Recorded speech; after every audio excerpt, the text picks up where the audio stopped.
I'm Alan from Hong Kong, registered architect here. And I'm running my own practice called Onebite Design Studio. It has been around for over 9 years. But previously, I grew up in Hong Kong. I born in Hong Kong, grew up in Hong Kong, and then studied here as well. And after my graduation, I went to London and New York and worked for Wafa Rinoni for a couple of years, and then came back and then get it registered, and then practice for I think 7 8 years, sort of or getting enough experience. Then I started this one by practice with my partner Sarah. So we try to see whether architects can do something more than just architecture. So that's why we call one bite as well. We want people to taste a bit of the design flavor, to taste one bite. So as architect, we always understand, we can design a beautiful building, a landmark, iconic architecture. But whether it's really understanding the people's need, so we need people to talk to us. We need to listen to people. That's why we want people to taste the design flavor. That's how we come up with this practice. I still remember when I was a secondary student. During that period of time, we always walk on the street. And I always remember Hong Kong, for example, it's a really dense city. We got loads of skyscrapers. I was like telling my mom, one day I will be one of the architects who design these skyscrapers in Hong Kong, be part of this. Because Hong Kong is always, we got beautiful skyscrapers. So can I be part of that? So to study architecture is one of my dreams during my early stage. And eventually I was like, I got into one of the good university in Hong Kong and study architecture. Because I think Hong Kong has got a special position because it's used to be colonized by British, and then now it's returned back to China. So in Hong Kong, we're always saying that east meets west. We got a bilingual culture, but then to us as Hong Kongers, we believe Hong Kong is still our place. So very unique identity. We have traditional culture, like Hong Kong used to be a fishing village. You got a lot of fish bowls, other really good seafood. But then on the other hand, because of the economy at a financial city, we also got a lot of interesting people coming from all over the world. And then there's a lot of, I would say, diversified culture that belongs to Hong Kong. And also that's what I really love this city. I think when I grew up and of course studied from primary school, secondary school, we learn about the history of Hong Kong, but then usually it's just a tiny bit of that because we used to be taught like, Chinese history in a bigger scale or longer like history, and also history about the Western countries. But then to be honest, about Hong Kong itself, it only touches a bit. But then luckily for some of the projects we've been working on right now, we started to understand what is Hong Kong. For example, we've been doing projects about, although it's an arts festival, but then it's connected to the indigenous village in the islands. So there's a lot of rich culture, rituals that normal Hong Kong people, we don't really get access to because it's not a part of the mainstream of the history of Hong Kong. Because we always talk, Hong Kong is a financial city. We got really good economical system, like the government kind of political kind of system. It's kind of really comprehensive all around it.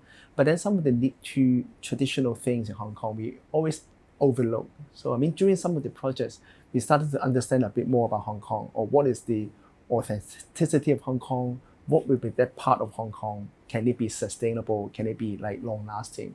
So this is something that through projects we started to get more understanding.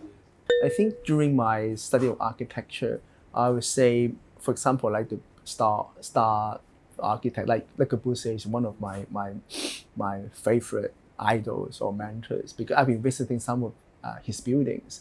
I would say during the old days, architects can be crafter, builders. They've considered a lot of things that normal or modern architects will say, it's not our scope of works. But then during the old days, architects basically know everything. So when I remember when I went to, for example, Wangshom, I would say, the entire feeling when I got into the chapel, this is amazing. So this is how architects design the space. So this is one of my always an inspiration. Of course, there are other principles from architect that derive, and then it's going to be influenced for so many years, so many younger generations. But then after graduated, and then I started to work in normal practice, I started to get or realize, the normal or the real world of architecture is like this.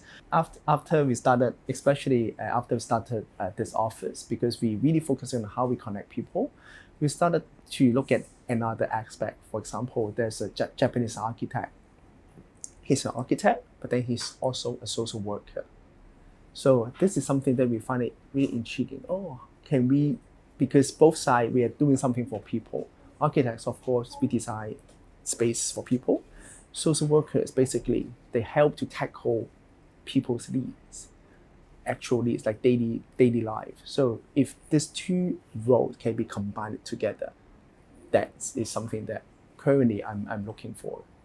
I think during the first stage of this office, of course, when we started, we will try to do any project that's come into the office. No matter it's of course architecture, but usually in Hong Kong it's a bit difficult for young practice to do architecture at the first stage unless you have reached certain ages. If you are young, maybe 30 something years old, in Hong Kong the opportunities for really designing a big architecture is very difficult. It's not unlike other countries. So usually we started by interior design or even graphic design or artwork installation, exhibition, that part. So we started from there.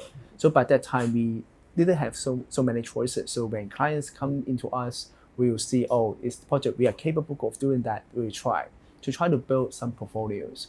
But then when we graduate further, go mature, or right now we reach to 9-10 years, we started to really see whether the client briefs match our objective or our direction. So we have the opportunity to choose. Even we got some interesting experience from many clients right now. They will just come to us telling us, oh, I want to do something, but without a client brief or without a design brief.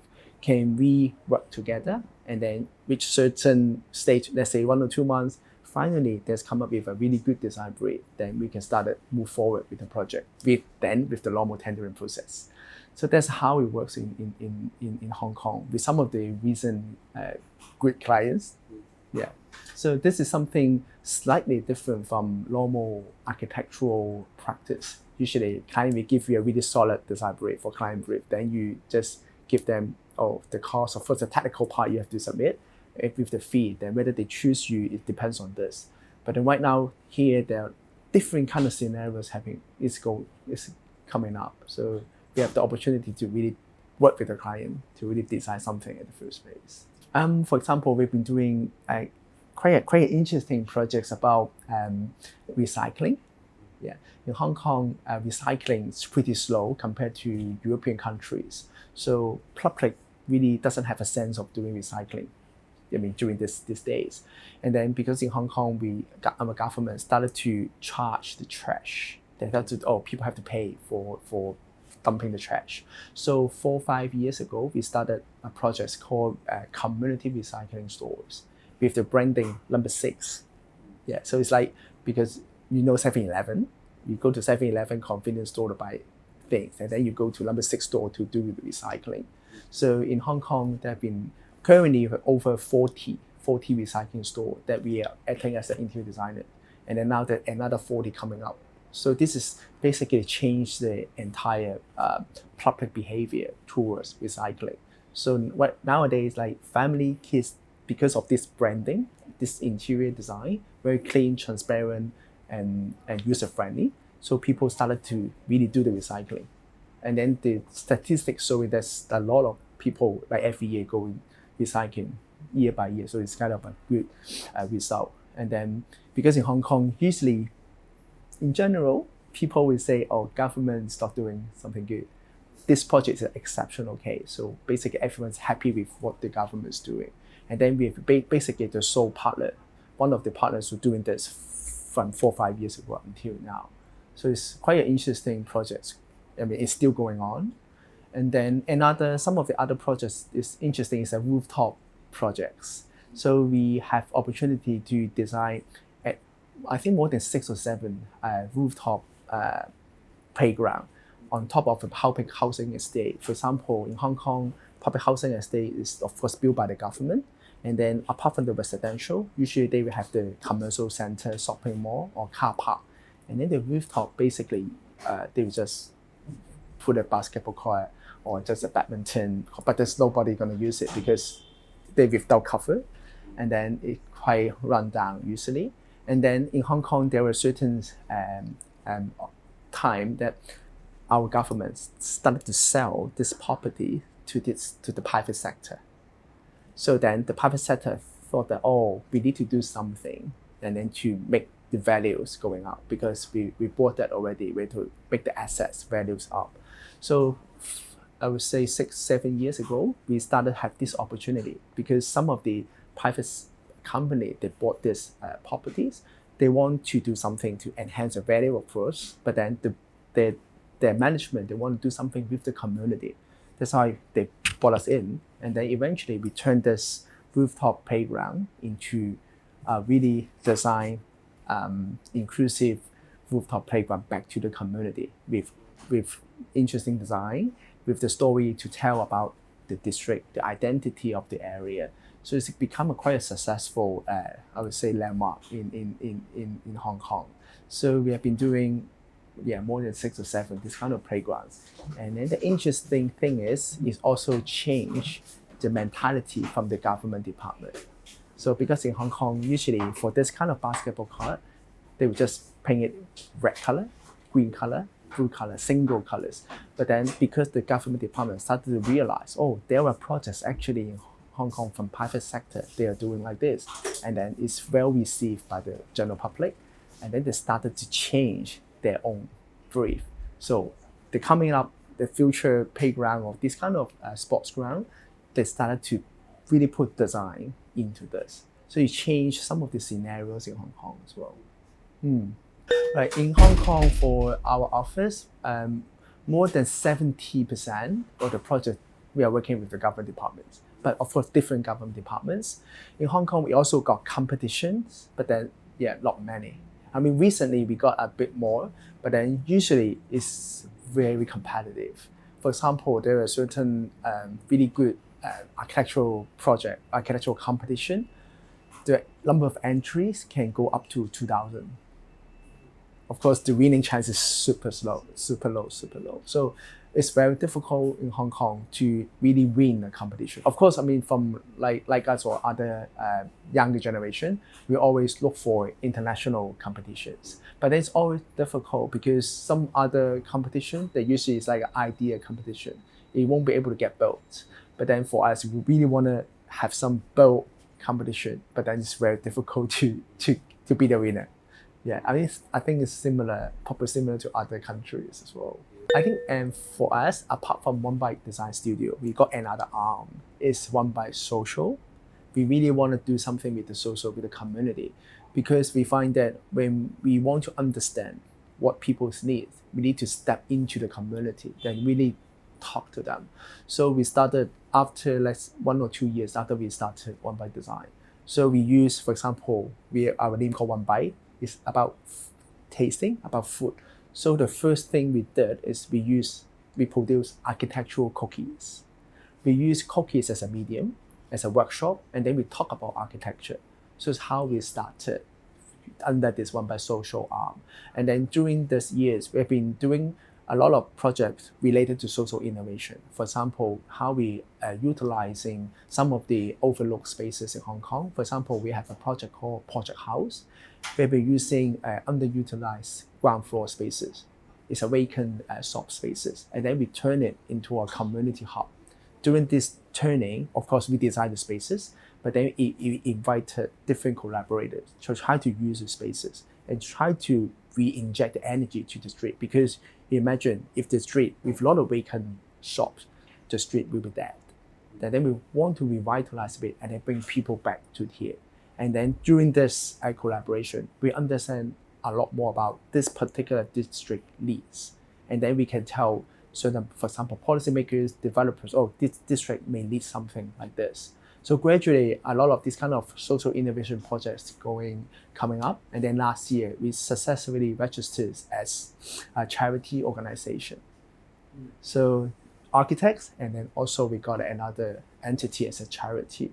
And then entire Onebite design, we also is a B Corp. Yes, it's certified B Corp. So we look at currently we look what we call ESG. So B Corp is a global certification. Basically, it's looking at how your company benefit to ESG. So we got it like 4 years ago. It's quite a difficult global certification. So it's quite popular around Europe, other countries. So I would say as architect, of course, we need to design building, design spaces, but then we also bear a social mission. So how we can contribute back to the society. If you're talking about Hong Kong, I would say this kind of engagement or place making kind of approach is started quite recent years, because in 2018, our chief executive, she started to mention about design thinking. So she want every practice, not only about architecture, every business, they need to have the thought of design thinking. So we can really, through design thinking process, we can find out the needs and then eventually find out the solutions.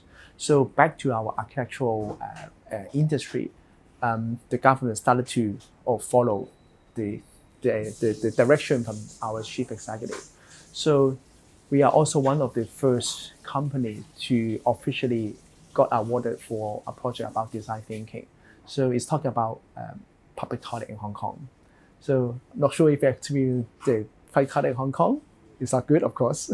It's quite dirty, messy, smelly. So the government realized this. So they want to kind of ask the opinion from different general public or how we can reimagine the future of public toilet. It's through a design thinking process. It's more than a year's engagement process. So during this, we understand how we really engage people and get the insight from them, and then of course we also bring different experts to tell them, even you must be the users of a public toilet, but then you're only on your own persona. For example, if there's a pregnant woman, wheelchair users, even cleaner or government officers, they have different mindsets. So during this process, we bring all the people together.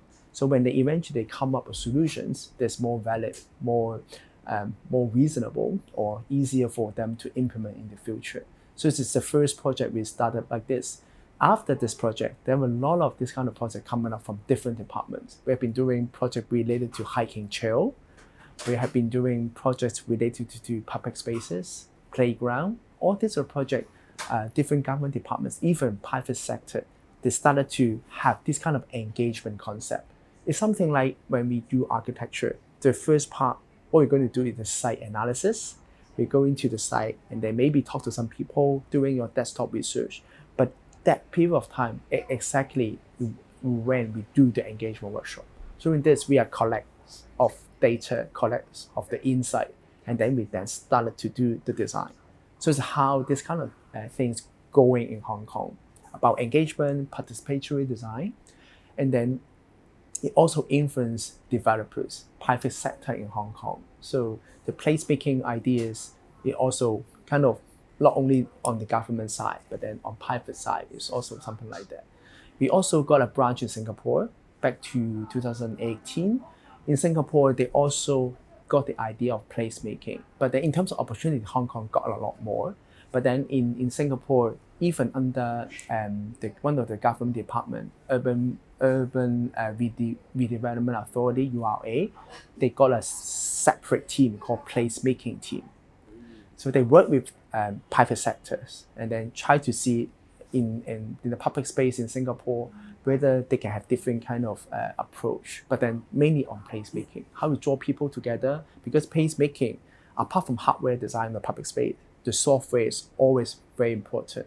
How you curate events, activations, so to bring people in after your design is done. That's something that we have to look into from the placemaking perspective. For this placemaking process in Hong Kong, they're all legitimate spaces, they're proper spaces. But then different, let's say government department, they really want to take this opportunity to hear or to listen what the community says. That's why they bring up this placemaking concept or engagement concept. So they want us, for example, to really have a way to really talk to people in a sensible way to get their really good answers then eventually it brings back to the design. So after that, after design is done, you will give a sense of belongings to those people who have been participating in the engagement process. So the spaces actually is a really good spaces. For example, there are public park here, so there's the requirement from the client saying that, oh, you need to have a certain number of workshops. Of course, a workshop you can create your own workshop. Some of us may use the design thinking process step by step. So try to lock the door, try to listen to what they need. Eventually, during the process, you have different ideas. Eventually, we have a trial of things. So that's the process of doing this engagement exercise. Eventually, we find out a really appropriate solution, and then this is where designer comes in or architects comes in. Then we can start to develop the design, and then of course, go into construction. But then after that, after the construction, we'll bring back the people to evaluate the spaces, whether our architects are doing a good job or actually we're doing bad. So we can also hear the people's feedback. So next time when we do something similar, then we'll do it better. I haven't taught, but my partner Sarah, she's been teaching quite a number of years from different schools, even from the school she graduated. So, but I used to go to other countries as a guest critic, for example, Singapore, Malaysia, even some of the Hong Kong universities, because to be honest, as running a practice, we have to balance your time. So whether you want to spend your time on academic sides, then you may lose your time for developing the business, or you have to outreach some of the clients. So this thing, I and my partner have to kind of have a mutual agreement who is going to be to the academic side. For example, my involvement is more on the business side, or with for example, the Institute of Architects in Hong Kong.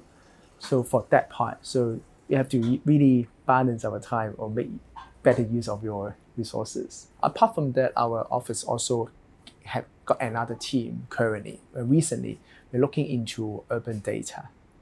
Yeah, of course, data in the States or in Europe, they're very open. Easy, you can get access to the data, but in Hong Kong, it's very challenging. But then our government also started to release some of the really good data for us to use it in an open source format.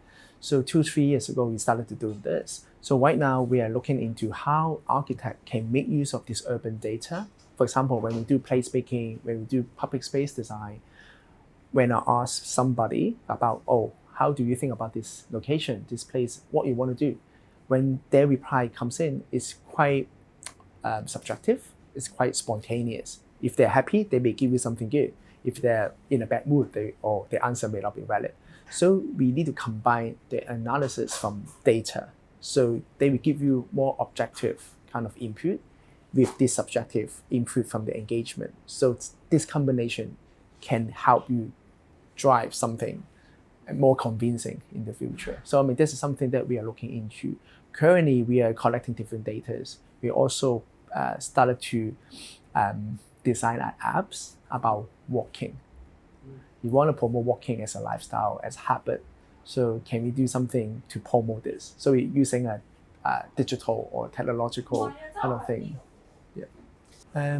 I think in Hong Kong, we got a few universities that you can study architecture, but then the mainstream, they will still teach you about design, concept, development. Of course, that's very, very important, philosophy, history. That's still, I remember once I talked to my current School of Architecture director saying that, oh, can you have a course about teaching students about running a business or running a practice? And then he thought for a while, and then he came back to us saying that it should be done by the business school.